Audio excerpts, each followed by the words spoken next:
Welcome to the More to Life podcast. I am your host, Elle Mace. And today we are joined by Anna O'Brien. Hi, Anna. Hello, hello. Hello. So Anna is many things. She is co-host of the Medical Detective podcast, which sounds extremely interesting. Also a confidence queen and loves doing things that people tell her she can't. Oh, what an intro. I could have said a lot more, but I was like, let's not go on and on. Fair. Do go on and on.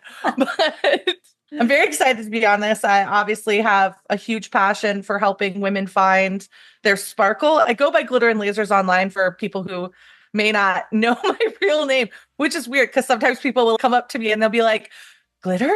And it's a weird thing because then they know that it's weird to call me Glitter, but also they don't know what else to call me. So they just like caught in this dumbstruck phase where they don't know what to say to me. And I'm like, it's okay. It's okay. You can call me that. It's fine. If anyone was to have a nickname, like that is top. Glitter. I don't know. There's a person on Love is Blind Denver right now that's Glitter Megan. She is not beloved. So, oh, right. Okay. Or no, Sparkle Megan. It's Sparkle Megan. Oh, so okay. Maybe Glitter's okay. Glitter's all right. Yeah, although, okay, I was going to say something then that is probably a bit inappropriate, but there is a famous person here who got done for some very bad things, and his name had glitter in it. Anyway, we'll move on. Oh man, okay. Trying to make this a good name again. That's cute. Keep it cute. So tell us about yourself. I feel like I'm a lovable weirdo. I think that's the best way to put it. And I think I spent a lot of my life trying to be normal. And then I realized that was it's a lot of work and it's not very fun. So instead, I just decided to just be me like 120%. Yeah. And that has been just the ethos behind everything I do. So me as a person, I really love to challenge myself and to do things that, as you said earlier, people think I can't or shouldn't be able to do. I live with a condition called lipedema, which a lot of people who follow me know, which is a fat disorder or connective tissue disorder or a lymphatic disorder, depending on who you talk to. So again, this is part of the reason I do the medical detectives is because of that.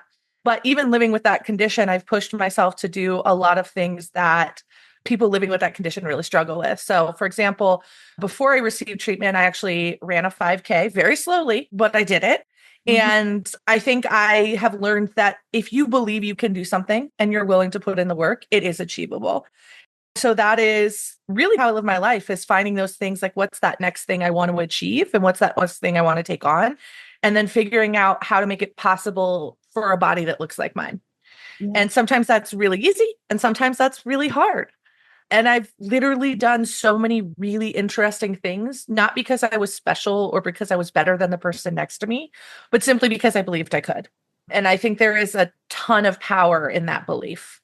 Yeah, I love that. And I'm really pleased that we are here today talking about lipedema, because actually I do know many people that suffer with it. And they tell me it comes with lots of feelings of kind of shame and really difficult emotions that they're working through purely because of the misunderstanding that they've had about it and others have had about it. Could we just explore it a little bit more and explain what it is? So lipedema, again, has a lot of different, to be very clear, it is still a condition that is very much being studied at this point.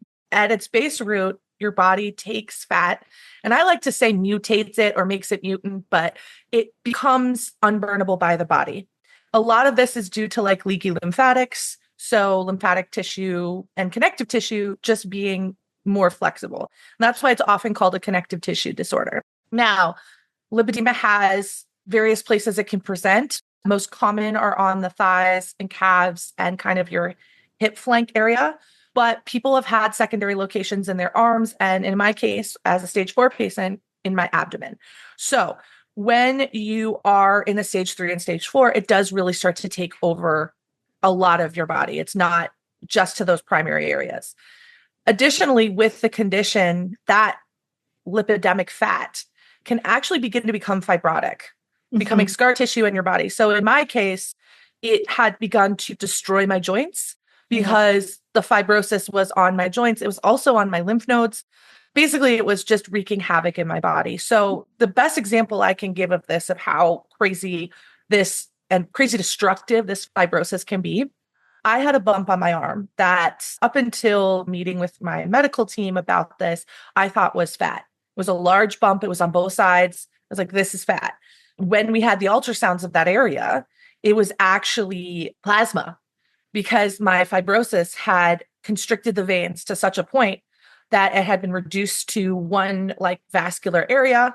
Those veins had burst a little bit or had leaked out and had created a pool of plasma in my arm. So that when we say the fibrosis is destructive, it's not just destructive on your joints, it's destructive on any system in your body that moves liquid, I guess is the best way to say it. So your lymphatic fluid, your plasma, your blood, those can all become strangled by this fibrosis. A lot of people with lipedema also have a lot of vein problems, issues with bruising, issues with varicose veins, issues with lots of swelling. Later advancement of the condition can lead to lymphedema, where fluid is trapped. So it really can be a fully debilitating condition. And there are people that are literally wheelchair bound, not due to any of their life choices, but due to this condition advancing and not receiving the diagnosis in time to treat it, because there does become a point where it gets more and more challenging to surgically remove it. And that's if your insurance agrees to cover it or you have the funds to pay for it. It's a condition that's wildly misunderstood, and a lot of people face an incredible amount of judgment for. Yeah. I think that the best step forward we've had recently is Germany recently declared like surgical options and treatment for lipedema as a standard of care. So that means if you live in Germany, congrats to the Germans, they will be able to get proper care without as much of a fight. But pretty much everywhere else, it's still pretty rough. Yeah. And so what does treatment look like everywhere else? You mentioned you got treatment. What was that? So there's a couple different ways you can treat when you're in the earlier stages of the condition, things like compression, manual lymphatic drainage, rebounding, and things like that help the lymphatic system move and break down that lipidemic tissue before it becomes more fibrotic. But as you get to the later stages, the only way to get that more damaged tissue out is through surgical removal. People often think that this is just like simple liposuction, and they're like, oh, you got a cosmetic surgery. And then it's just due to a misunderstanding of the actual surgery. The surgery for me, just as I was awake for part of it because mine was done in twilight, I could hear my doctor saying, this is like cement. So normal fat is not like cement. And my friend who's a nurse watched it. They had to physically break it up in my body. So to think of it as normal fat is really unfair, because if you're doing just normal lipo, they just stick the cannula in, they remove the fat. Here, they're breaking down tissue that's damaged and removing it.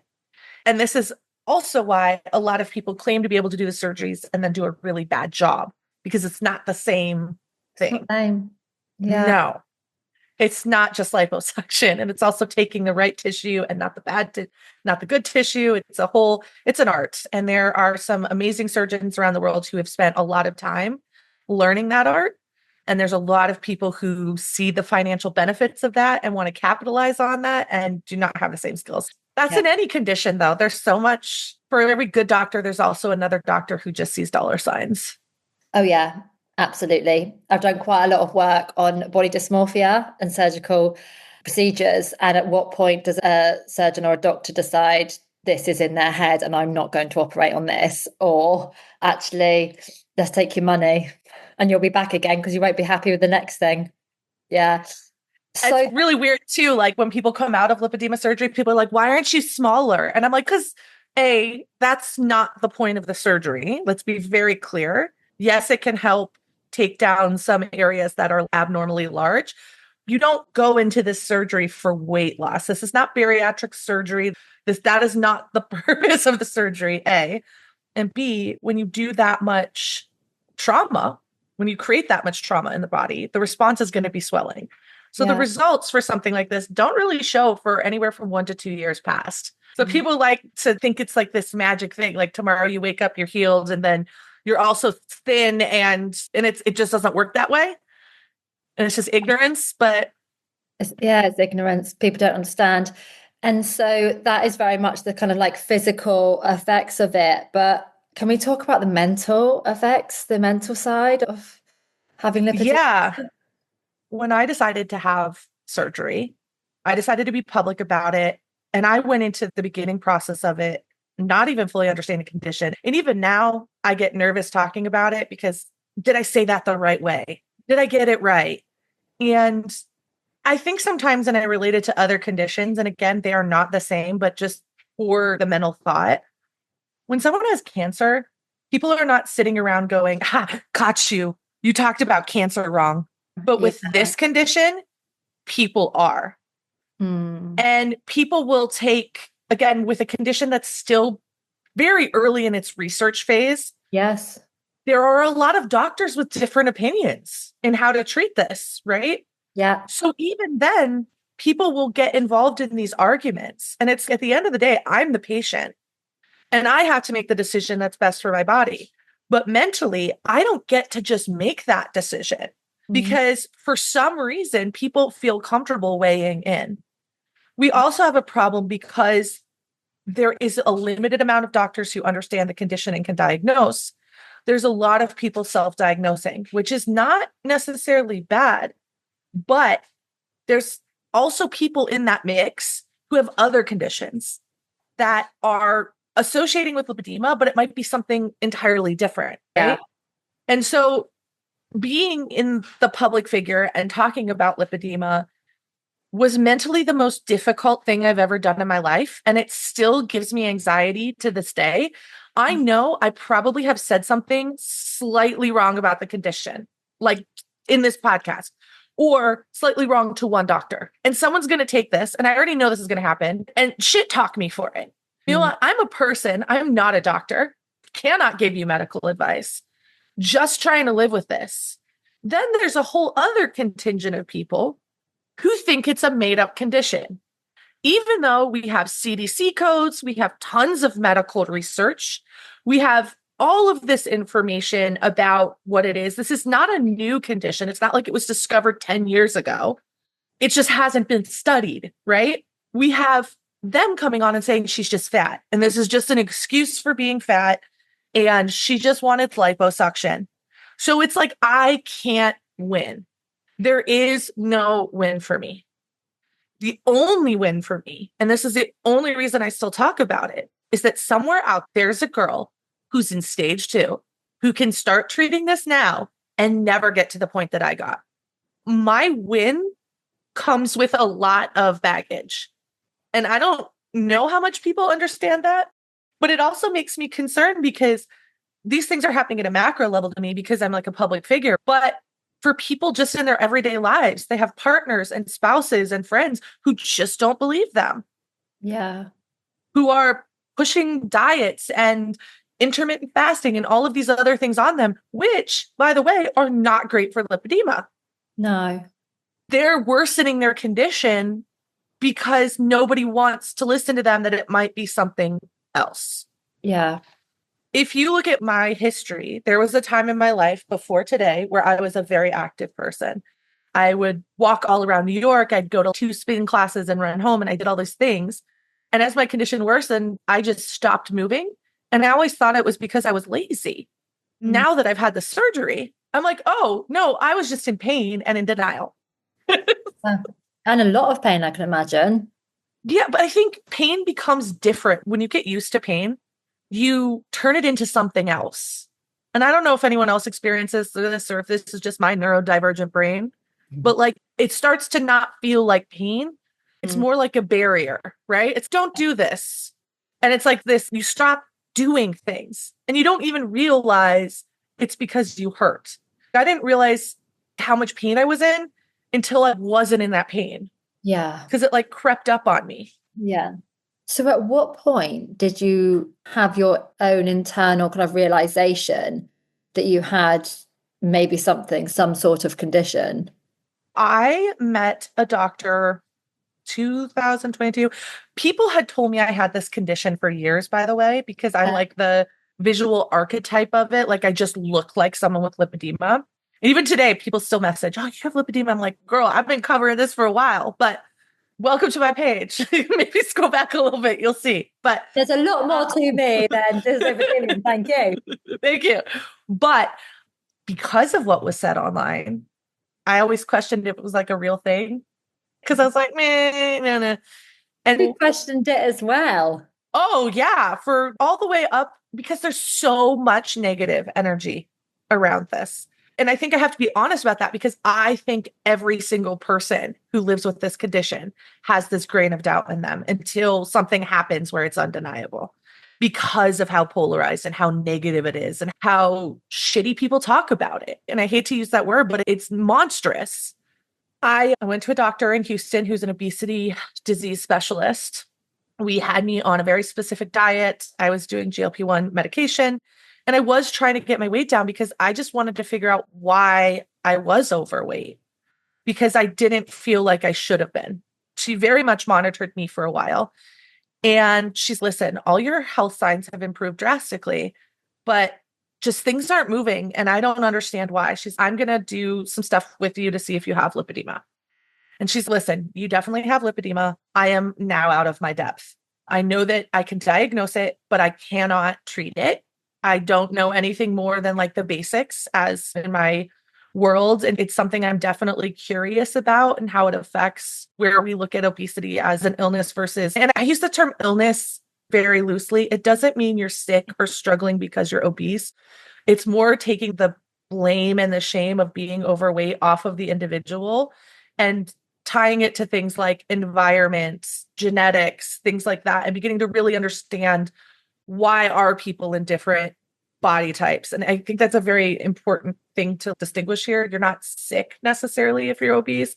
It's just understanding why it happens. It Yeah. just medically it's put in this thing. And I think most people who research it also believe it's maybe not named the best. But anyway, it's a long time. I feel like I'm talking at you. I'm just No, talking at no. you. I think this is important. I really do. As somebody that knows people with lipedema, knows what they've been through, yes, physically, but I think more so mentally, the struggle of how they have been perceived by people, how they've been treated by people, the bullying is I another. mean, oh, literally 2 days ago, this man made a video where I had done this video for a cruise where I was like rolling and the wind blew me to the ocean, right? And he Oh my God. goes, Wait, was this the one where you ran into the sea?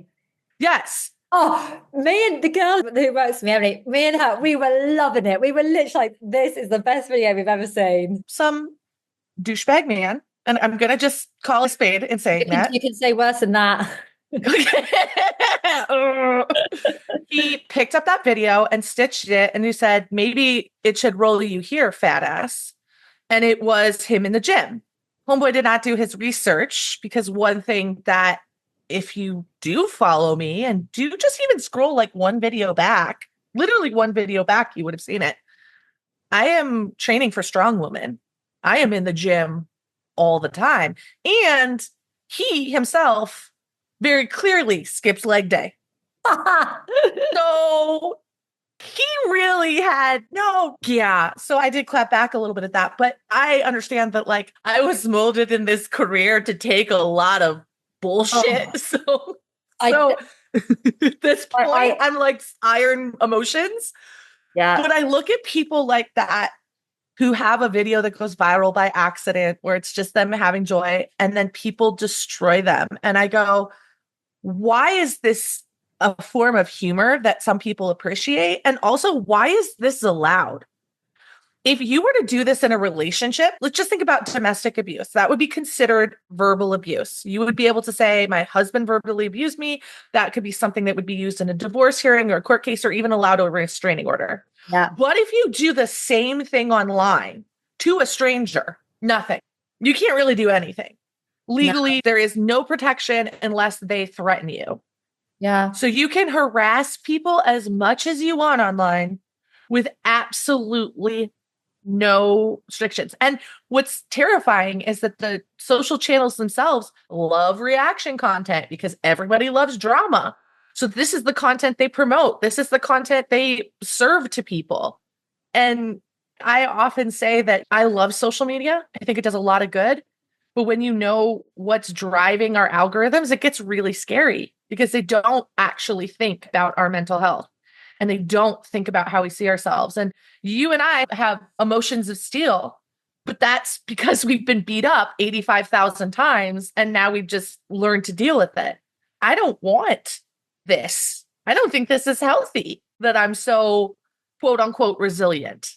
Yeah. I don't think that's a good thing. I think that's sad. Is it resilient? Is there a level of suppression there? And we know suppression doesn't go anywhere. I'm sure you have your days where you're like, I can handle anything, come at me. And then you'll have days where you're like, I'm done. I'm broken. Yeah. Really hope you're enjoying the More to Life podcast and all the incredible guests that we have on. We also have plenty of other exciting things happening in 2026. The Elevate Day Wellness Festival is back on June the 12th.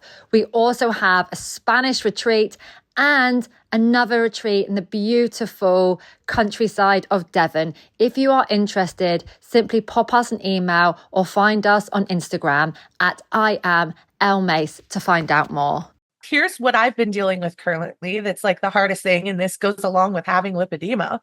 Managing, I'm not going to, God, I'm like on tears now, girl. You got me on tears now. Why? I've been watching you and I'm literally like, I'm on a little bit of a break there myself. But here's the hardest part. 95% of the time, I am really great at managing my illness. I prioritize eating the right foods, working out, working towards my condition, doing my compression, all of those things. The 5%, I choose to just let myself live normally without thinking about everything in the optics of how it will affect my condition. Every time I make those choices, I also have the emotional burden of knowing that when people talk shit about me, I'm going to take it to heart because I know they're right in that instance, which is really effed up thinking. Like, I'm working on dealing with that, but I should be able to eat a cookie once a week and not think about, oh no, you're right, I shouldn't have had this. And that is something I never thought about before being a creator. And I will say the stress and the anxiety that came from being a figure, and I hate calling myself a public figure, but I like don't know what else to say, has negatively impacted my health to some extent. But at the same time, it's put me in a position to actually do something about what I live with. And so there's this catch-22 where like I win and I lose every day. Yeah. There really is no like jackpot that I ever get because everything I get, I also spend in the same day. And I don't think people realize that about a lot of creators that talk about health or mental health or just anything that is misunderstood. Yeah. Yeah. Everything in health, nutrition, well-being, wellness. I come from an eating disorder background and I've done my studies and I'm like, hold on a minute. You're one trainer doctor is telling me one thing, one trainer doctor is telling me another. Hold on, which one's right? Like I can come from my own personal experience, which is quite extensive, which I think is sometimes just the best. But absolutely. I would argue it is the best. I would say I think there's two big problems that plague us in online. This is some deep thoughts. So sit down and take it. Sit down, everyone. This is my thesis. This is my thesis in the recent weeks. The world suffers from this idea of a single right.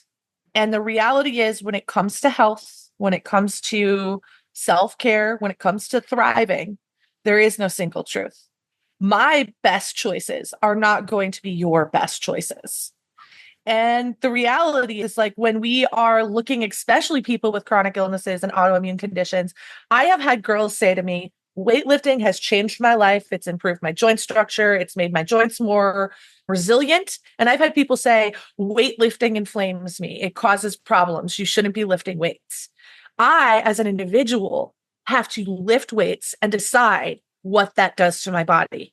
Because whether it's true for them doesn't mean it's going to be true for me. And a good doctor is not going to prescribe a solution to you. They're going to test and find out what actually works. So I think all of this talking about you should and you should is a waste of fucking time. There it came out. Finally dropped the F-bomb. Yep. What we should be doing is building systems for testing and learning about our bodies at an early age. Because we learn this right or wrongism from childhood. Yeah. And that is not actually listening to your body. that is listening to a textbook, that is listening to actually oftentimes not even academic research, personal, someone else's lived experience and Yeah. applying it to your own life. And it doesn't always work that way. Yeah. Completely. It is. I'm writing a book at the moment, and that is repeated throughout it. Take what I'm saying, try it, or decide it's not for you. You literally have to try different forms of therapy. There's not one therapy that's going to work for somebody. Try lots of different ones, or whatever. Same exactly what you're saying with exercise. It's so interesting because and even if you talk to, because of the medical detectives, which is the podcast I have that talks about rare illnesses with women, this is something that's repeated in all different types of conditions. And even when we've had doctors come on, they'll say, when you get diagnosed with disease, it's like a group of symptoms. It's not like you don't have a universal treatment plan. All cancer is the same. We don't treat all autoimmune illnesses the same. We don't treat, even within one autoimmune disease, we don't treat it the same all the way. There are all these splinterings of conditions. And so at the end of the day, it's about treating your actual health issues and learning what works for you. And so once you learn that, and you have to learn that as a deep truth through your own experience, which sucks because you're going to do all the things wrong no matter what until you get there. Once you learn that, then you actually start healing, because you can actually start learning to listen to, how does my body respond to this? Yeah. Is it responding well or bad? But until you trust yourself, which we're taught the whole time not to trust ourselves, Yeah. you can't get to that point of actually moving forward. Yeah. Trust, having that belief in yourself that maybe, just maybe, I actually do have the answer inside of me. If I cut out the noise from what everyone else thinks, from parents to teachers to doctors, and I tune in and I really listen and I become a present, conscious person, maybe I'll find the solution. Yes. And also finding doctors that also think that way. If your doctor's not, I remember when I first went into my doctor on my health journey, and I walked in, and I'll be honest, this is a hard thing to say, but I'll say it. There are certain weights on the human body where it does affect your health. And I'm not talking about like 20 to 50 pounds overweight. And I'm not trying to be body shaming in any way, because sometimes those weights are unavoidable, but they do start to limit your access to things, right? And I think we can't deny that access to human experience does affect your health. Whether you can do something or not do it affects your health in a variety of ways. So I went to the doctor looking to lose some weight in order to regain access to some things that I had lost. Yes. And I sat down and I was like, give me a GLP-1. I hadn't been to the doctor in like forever. And I'm like, just give me the shot. I'll do it. My doctor looked me straight in the eye and he was like, I can't do that. I have no clue what's going on in your body. I am not giving you a medication. We're going to run a bunch of tests and then we'll see if this is the solution you need. And while I eventually did end up on a GLP-1 for very different reasons, for joint inflammation, which is hilarious, what we found from that medical testing is I had chronic, very severe I had several autoimmune diseases that were untreated. And there are doctors that would have just given me the shot.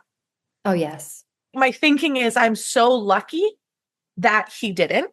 Mm. And it's now become something that I really talk about. If you want to explore that, that's fine. But make sure that your doctor actually cares about your health and not just your waistline.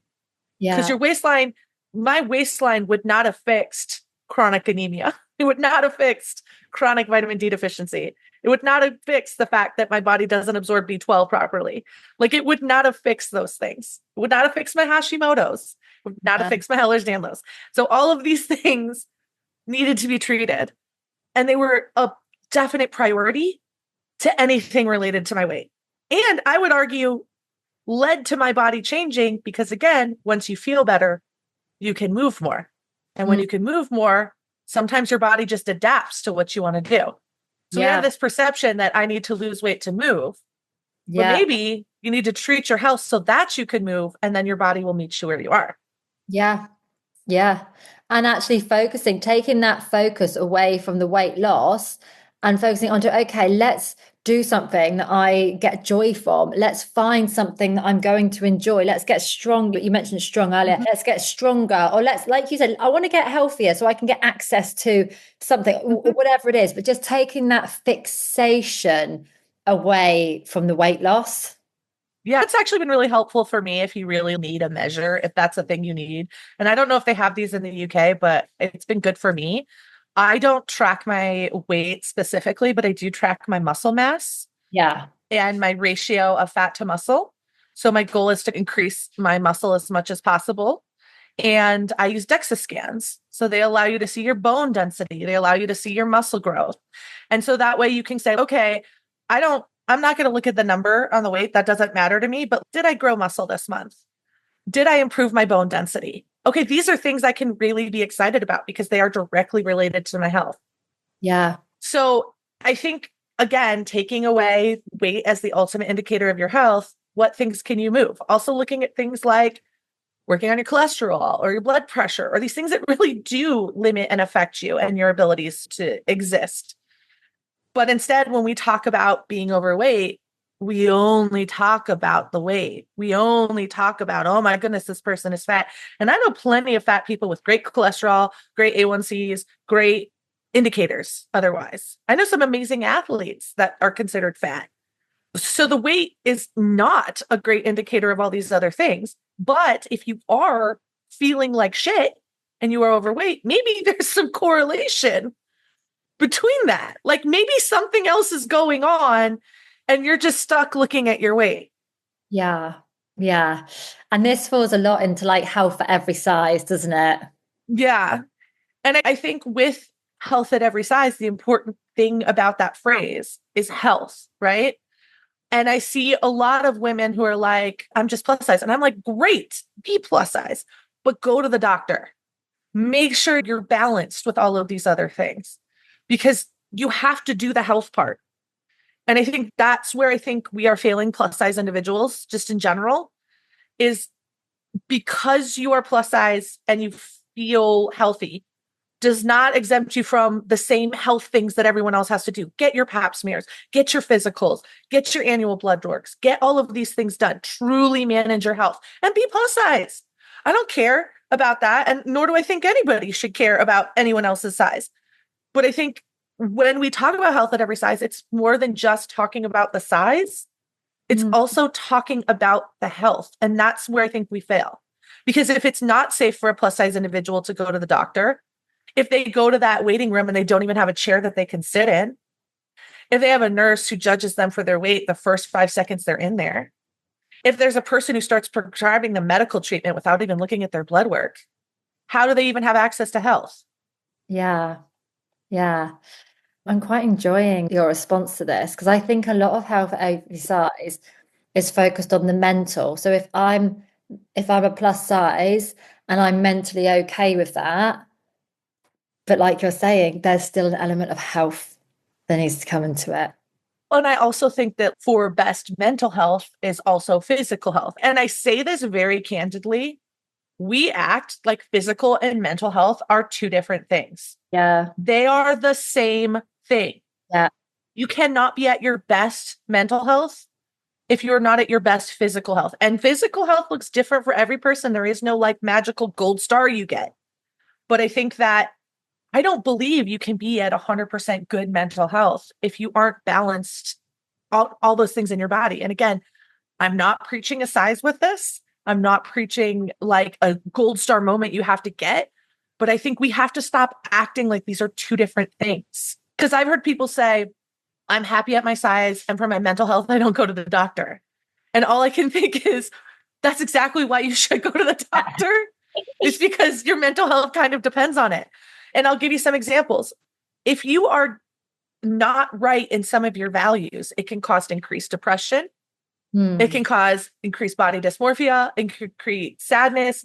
It can create desire to isolate. If your hormones aren't right, it can create all different types of issues that you get on like, for example, I got on thyroid medication. All of a sudden, my depression is magically cured. Hmm. So I could have been on a depressive medication from a psychiatrist, or I could have treated the root issue. Yes. and gotten double benefit. So like Yeah. they're not separate. And the sad part is we talk about them like they are, but like they are oftentimes, and we see this all the time on our podcast on the medical detectives, where women are treated for a psychiatric issue.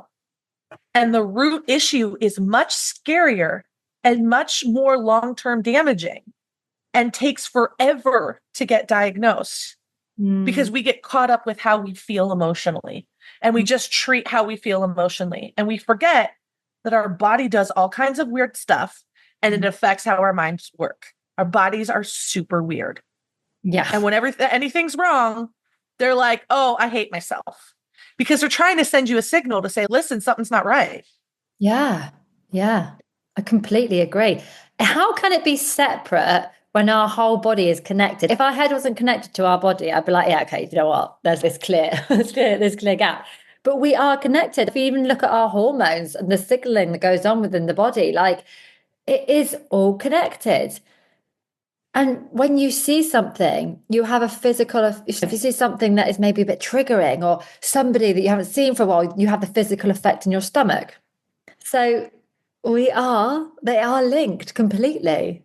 Well, and people have psychiatric issues that lead to physical ailments. Yeah. So Yeah. if you, like, people have psychosomatic illnesses all the time, the opposite is also true, where we have psychiatric issues due to physical ailments. So you cannot treat it in a bubble. And I think, again, this is another area where I think we fail people in bigger bodies is because we ultimately always view being overweight as an example of a psychiatric issue. We talk about plus size people as though they are mentally unstable, and that is why they are overweight. Yeah. We talk about them as though they're lazy, they're unmotivated, they're depressed, they hate themselves. That's how we talk about bigger bodies. Yeah. So we reduce it to a psychiatric issue, and then we punish them for that issue. Meanwhile, we're not providing the adequate care to get to the root of why some people are this way. Yeah. Because here, even though what you're saying here about a psychiatric issue, when somebody might get help, they'll just be put on a diet. So they won't even get the mental health support, to be honest. They'll get, okay, let's put you on an exercise and food restriction plan. It just doesn't work. The reality is it will work for some people. For some people, that's what they need. Again, everything for every person. What happens is for the 1% that it works for, we put them up on these tiny little pedestals and they're like, of course this works. It worked for this one person one time. And therefore, for 3 months. Yeah, for 3 months. Therefore, it must work for every single person on the planet, regardless of their composition, mental health, environmental, and financial situation. One person with all of the resources in the world did it. So you should be able to do it. And I think this is, and then some of those people who lose all that weight are so troubled mentally still. You hear a lot about body dysmorphia in the weight loss world. Yeah. And feeling completely disconnected from their body. And it's okay. What if we started connecting people to their bodies? And as they changed, there wouldn't be this like, holy crap, I don't know this thing that I live in. Yeah. Again, complicated problems. I don't have the solutions. I'm very good at pointing out issues with them. Yeah. And then that person who's lost the weight will be heavily congratulated by everyone around them, which then creates this enormous fear of what if I ever go back because everyone seems to prefer me smaller. And then when you live there, you live with rigid rules and controlling, and you've got no flexibility. And then again, you come back to disconnect. Yeah, it becomes a machine rather than your body. And then how can you relate to and understand and recognize this as your body when you've literally compartmentalized it into, I put the fuel into the machine, runs and does the things. It's just, I hear people say, like, my body is just a box. No, I used to say that. Like a body is just a container. No. That is such a depressing way. Yes, your spirit and emotional side is one thing, but like, I look at my body and it's changed a bit. And I feel like I have been able to stay connected and honestly grateful to my body through the whole process. But because of that, I look back at where I was before I had my lipedema removal surgeries and before I was able to be active again. And I look at what I did and I'm like, man, my body kept showing up for me Mm. every day when it was super hard. And I Yeah. look at that and I say, I'm just trying to make it easier for my body. And it's a very different way to look at it. And I think it's hard because sometimes I really do want to celebrate that I've done this work and my body's changed and I feel good in my body. Yeah. But I also understand that can be incredibly triggering to people because of everything that's out there. And I just don't know if we're in a world yet where you can have both. And it sucks because I am proud of the work I've done to change my body. And it has been slow and intentionally very slow because Mm. I'm not making changes for the internet, for aesthetics. I don't really care if a man finds me attractive or wants to have sex with me. Honestly, men these days, not into it, not into anyone. I'm very disappointed sometimes that I like men. But anyway, besides the point. What I'm saying is the only reason my body is changing is for me and for that accessibility to the things I want to do. Yeah. And when your body is changing in that way, it is very peaceful because you don't get mad when things don't go as expected. And instead, you turn into a detective and go, okay, why are you not happy? Right. And so instead of asking you, like, oh, why the hell am I not losing weight? What am I doing wrong? I instead go, okay, what can I do? What can I make to make you feel better? Because clearly you don't feel good right now. Yeah. And so very looking at my body with compassion versus regret. Yeah. Yeah. And feeling. You've said it there several Yeah. times. Feeling. Just how do you feel? How do you want to feel? Yeah, because like with my condition, I still deal with a lot of swelling. Mm. Sometimes I will wake up and I will be 20 pounds heavier.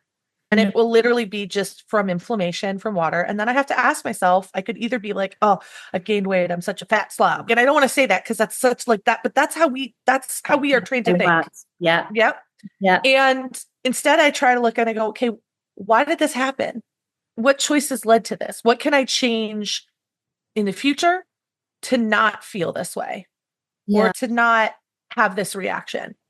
And is whatever caused it worth it? Sometimes the decision is, okay, I know I'm going to do this and it's going to make me swell and right? Yeah. Because Yeah. there are trade-offs in life. There are trade-offs. Sometimes you're just going to choose to deal with the change.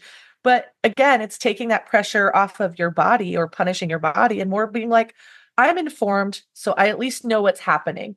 And I think because we don't connect with our bodies, it's easier to villainize them and to hate Mhm. them because we don't see them as the amazing, fascinating things they are. Yeah. Yeah. And that can be because some people have grown up being told that they're not worthy in that body or their body isn't worthy enough. And for others, they create it themselves. Yeah. It's hard not to. Like all of the media we see is just constantly picking and destroying bodies, men and women. I don't want to say this is just a women's issue. I would say there's Yeah. more of it, but it's still happening to men as well. Yeah. And I love talking to people in the fitness world because they're like, what people think a dad bod is like training for 4 years. Yeah. It is not like people think like a jacked man is like a bodybuilder. And a bodybuilder, by the way, they'll probably be the first to admit, not a super healthy way to live long term. It is done just for a show. And then those people usually pack on the meals afterwards because they've been starving to Oh, get yeah. their body fat so low. Yeah. But people don't really know what a healthy body looks like, which is another thing. And the question becomes, is there a universal way a healthy body looks? And the answer is absolutely not. No, There's no not. way. But we have a thinking that we know what a healthy body looks like. Yeah. And we put that on other people. It's easiest when a person is overweight like me in a way that's like very visibly bigger. I have people come on my page and they'll be like, you're 600 pounds. And I genuinely go, when I see comments like that, I go, how uneducated are we about the human body? That you see my body and you think that this is 600 pounds. Not that I'm offended by it. I really don't care. But it's just very clear that we don't even understand how bodies look at different weights. And the same thing will be said, well, someone's, oh, this person's like super small and petite. And this girl will be like, I weigh 230 pounds. We just don't understand how bodies look at different weights. And that's because they vary so much that we have this like one perception of what it is. And it's not right. Yeah. Yeah. And yeah, that's a whole education piece, isn't it? As around what is normal fitness, normal health, normal size. Like it's, we got to unlearn everything that society and social media now and years of this body shaming. There's so many layers to it. Like I can only really talk about being a fat individual, I guess. But there are layers to this that also have to do with like gender identity and like where did our fashion norms come from? And there is some deep thinking on a lot of that out there. And I think that when we get to it, at the bottom of it, our norms are based on people's insecurities rather than people's health.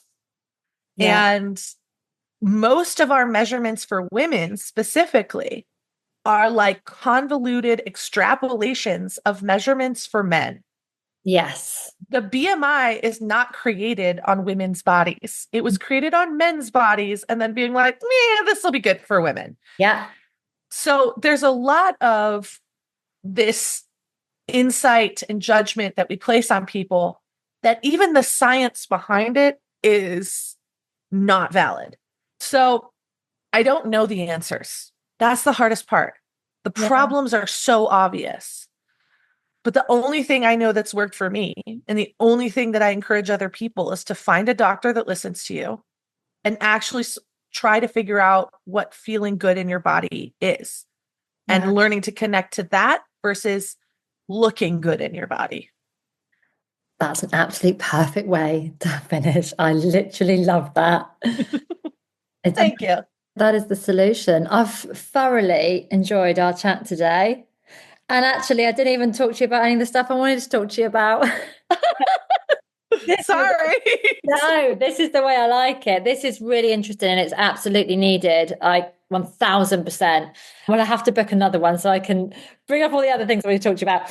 But thank you so much. I really appreciate your time. And I just wanted to say that I think you're such a brave soul. Like, I can't even imagine the trolling. I know a lot of people with big audiences and I'm yet to experience trolling because I don't have an audience big enough. But I just think fair play and thank you for keeping on going because I know the people, like I said, that are going to resonate with you and your journey and have similarities are going to be so grateful that you show up and you continue your share. And that's why I do continue to show up because someone has to, right? Yeah. For some reason, I got a microphone and people like me don't get microphones very often. So I think it'd be really foolhardy to just throw it down. That makes me sad when you say people like me don't get a microphone. It's very true. It's sad, but it's true. It makes me really sad. Well, thank you so much. Where can everybody find you, Glitter? You can find me at Glitter and Lasers on all social channels, and you can check out the podcast at the Medical Detectives podcast. Sorry, it's at the Medical Detectives podcast. Oh man, I should know my own social handles for my own show. Yay. It will all be in the show notes, so don't worry. Thank you so much. And I hope you have a fabulous rest of your day. Thank you so much for having me. Yay. Bye. If you enjoyed listening to this episode, then please head over to give us a rating. We would really, really appreciate that. And as a return, send us a screenshot of your rating and we will send you a free 45-minute hypnosis for absolute daily motivation. This is a must listen to every day in order to create your best future self.